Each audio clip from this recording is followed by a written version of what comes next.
The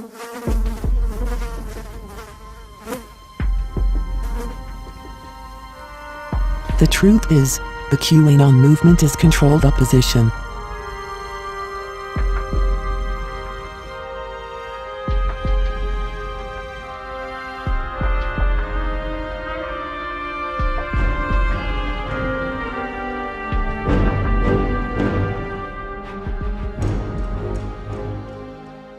Just like the Occupy Wall Street PSYOPs movement.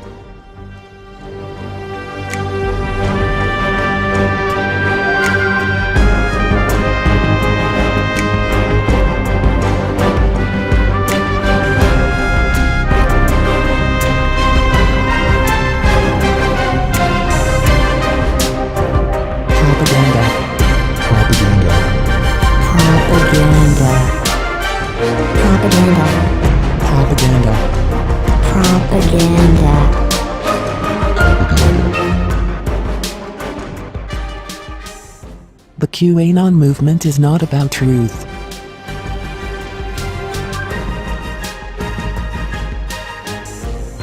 It is about controlling the truth.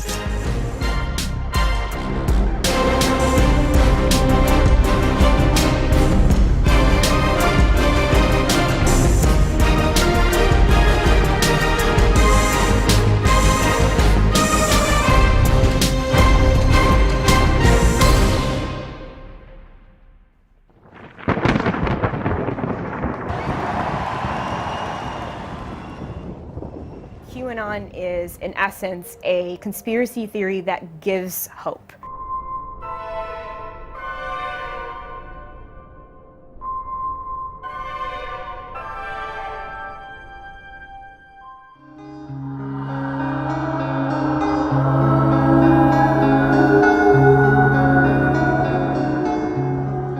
It looks to be a public intelligence dissemination program whereby they're utilizing anonymous online posting boards such as 4chan and 8chan as a back channel to give the public information to help guide them, to help show the way and let them know what's really going on and what's going on behind the scenes. Although Trump hasn't given any indication that he is aware of QAnon or believes it, he is the person who, I guess, inadvertently started it. He made a cryptic statement to reporters in early October where he talked about the coming storm, a statement that he then refused to explain. Calm before the storm. The phrase "the storm" has come to be super important to people who believe or circulate these posts, where the storm refers to this kind of coming mass justice against all of Trump's enemies.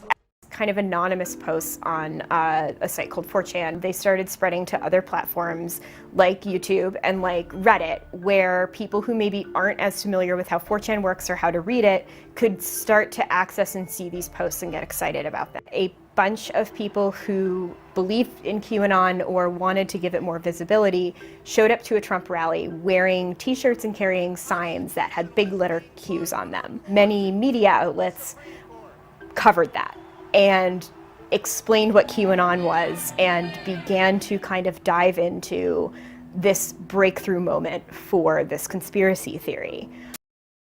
Notice how QAnon is promoted and very well organized. These signs were made and handed out for people to hold up. This is why they all look the same. A political rally is controlled 100% with propaganda. They only allow what they want people to see, which is positive imagery, which is why you will never see negative protesters.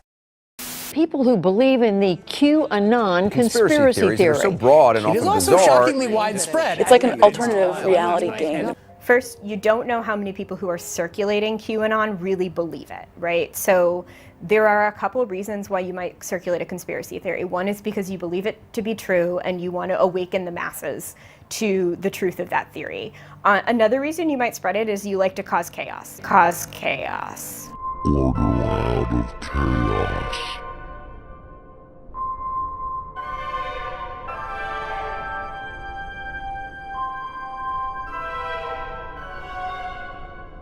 Disinformation agents always mix truth with lies. This confuses people and muddies the waters for anyone searching for real truth. The Illuminati motto of order out of chaos and the Israeli Mossad, by way of deception, thou shalt make war. The following clip is an example of how they first show you some real truth to hook you, until you follow the Pied Piper.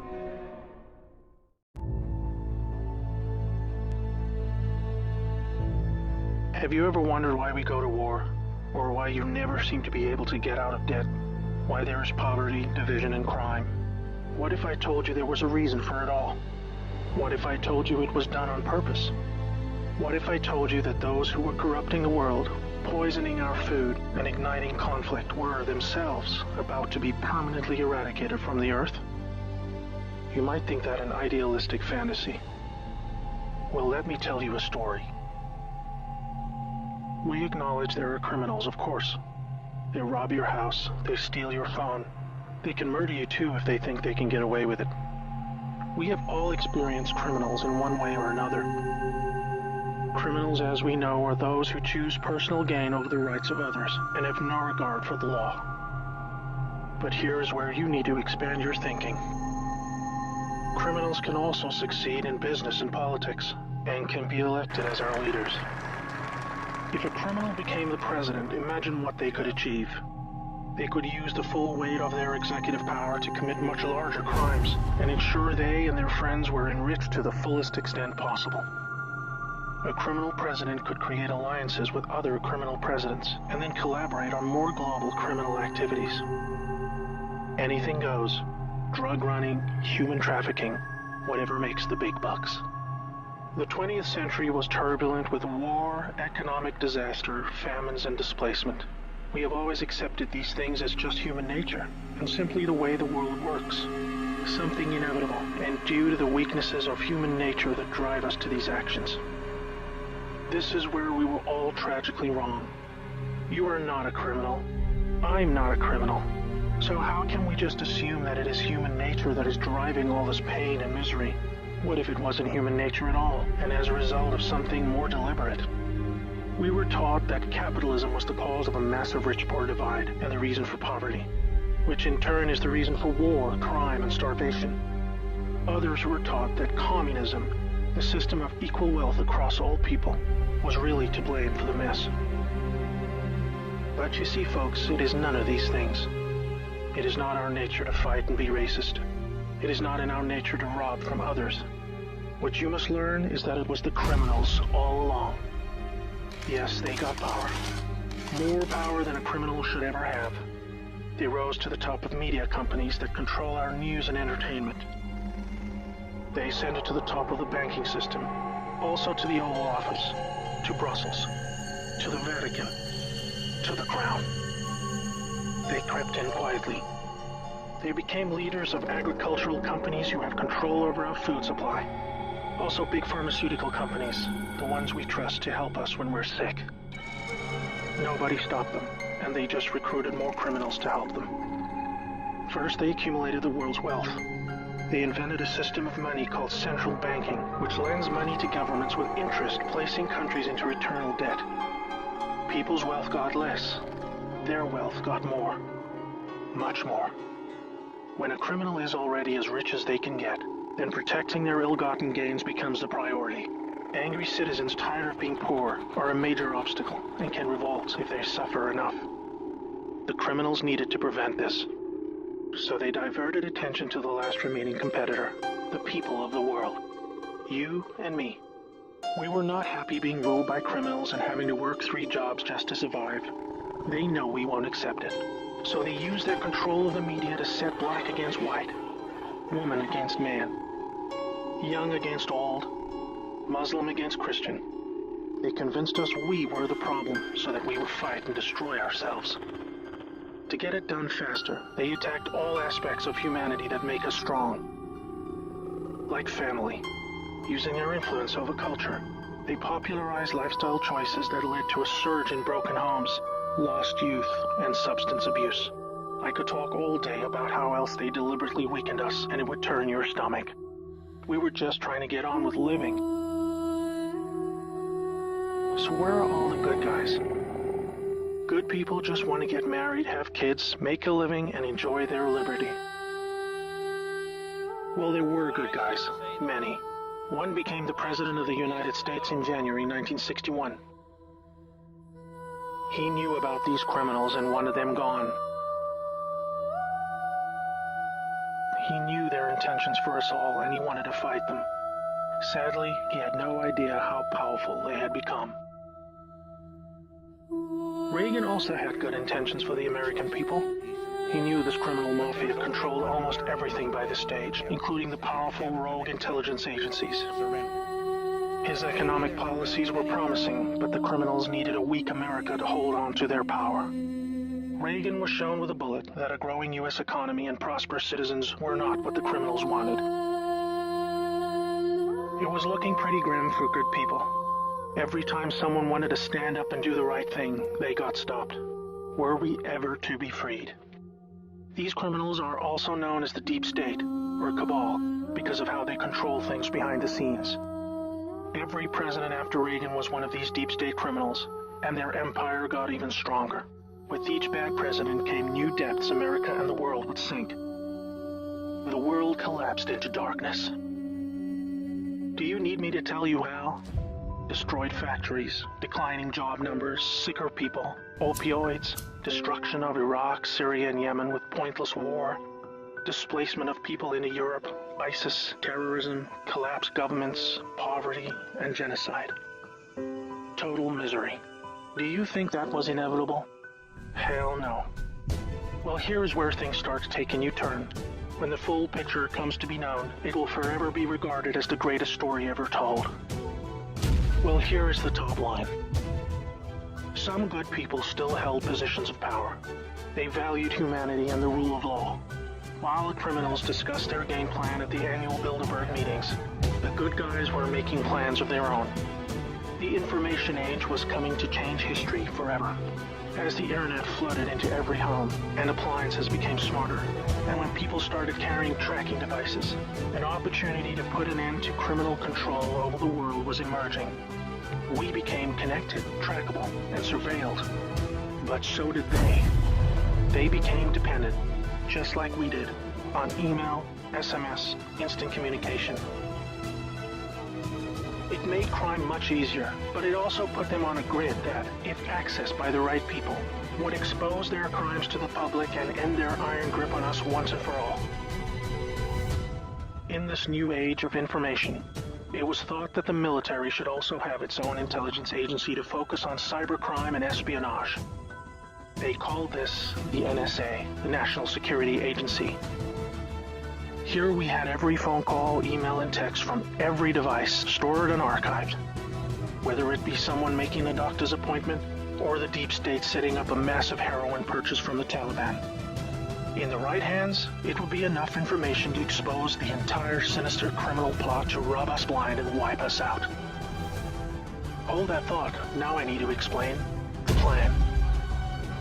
The good guys were devising a plan to reclaim the world from the cabal and return it to the people. It would involve alliances with multiple countries, since the criminals had global rat lines, trade, and other infrastructure in place that would need their cooperation. It came down to two choices for America. Launch a military coup to seize the government from whichever cabal puppet was in the White House at the time. Or win legitimately, take control of the NSA, expose the criminals for what they are, and arrest them all. Obviously, the first option would be very troubling for the public. With people still preoccupied with cabal-engineered social issues, they would likely revolt and hurt themselves and others. No, it would have to be the latter.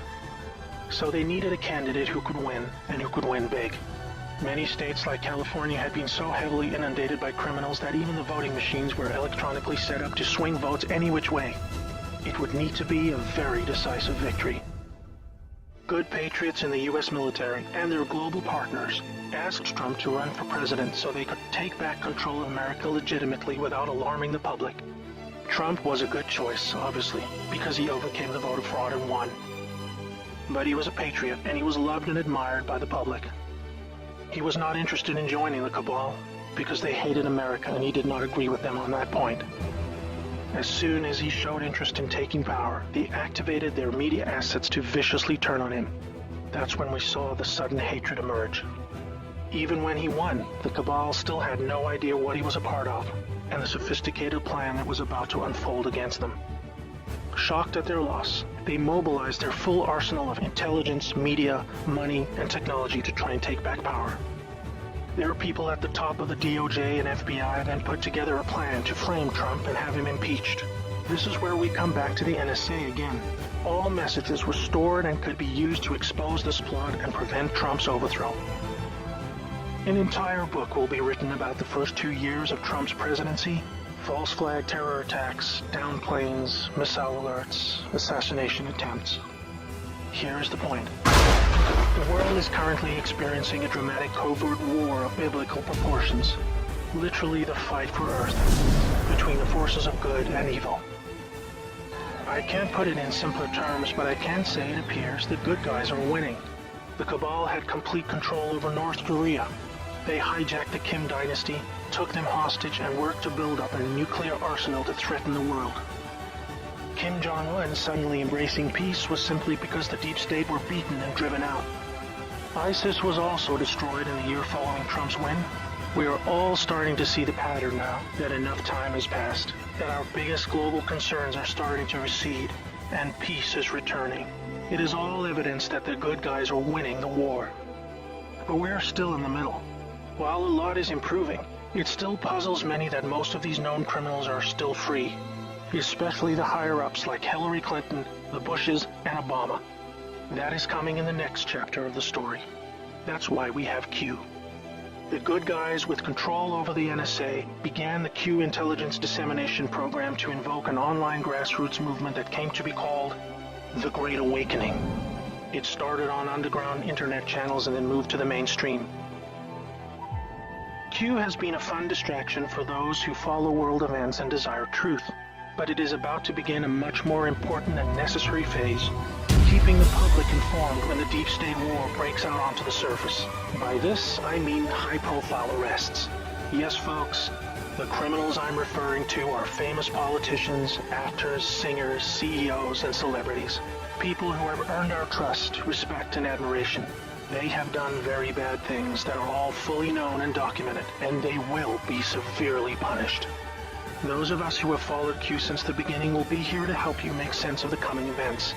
We are among the first to realize that our petty partisan divisions are just trivial distractions, and we are all enslaved by a hidden enemy. We realize that the problem was never capitalism or socialism, Democrat or Republican, black or white, Muslim or Christian. We know it was just very powerful criminals who had too much power. Fellow slaves, it's time to buckle your seatbelt, recognize your true enemy, and embrace a new future that we all owe to the brave patriots who risked their lives to achieve this victory against the greatest force of evil the world has ever known. May God bless America.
They wore shirts and signs emblazoned with only the letter Q.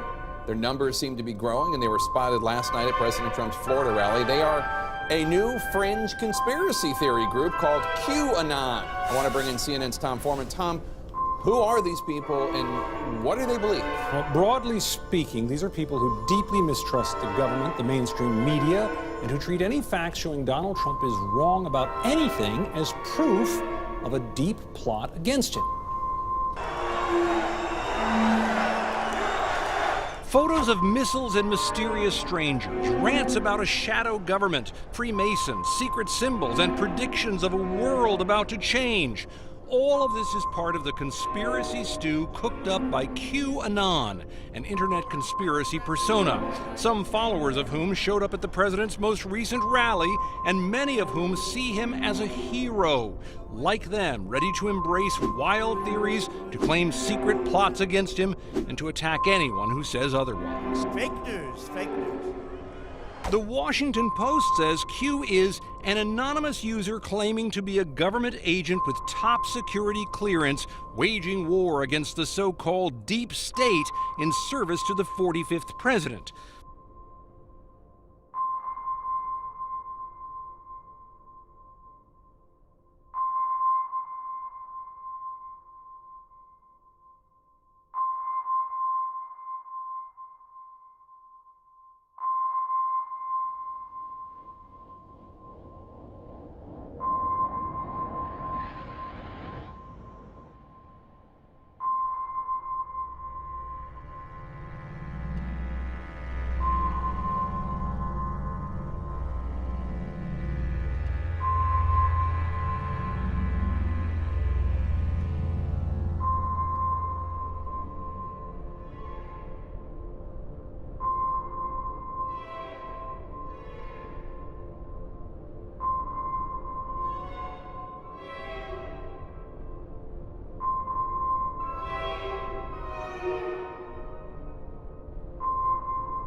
But let me show you something else.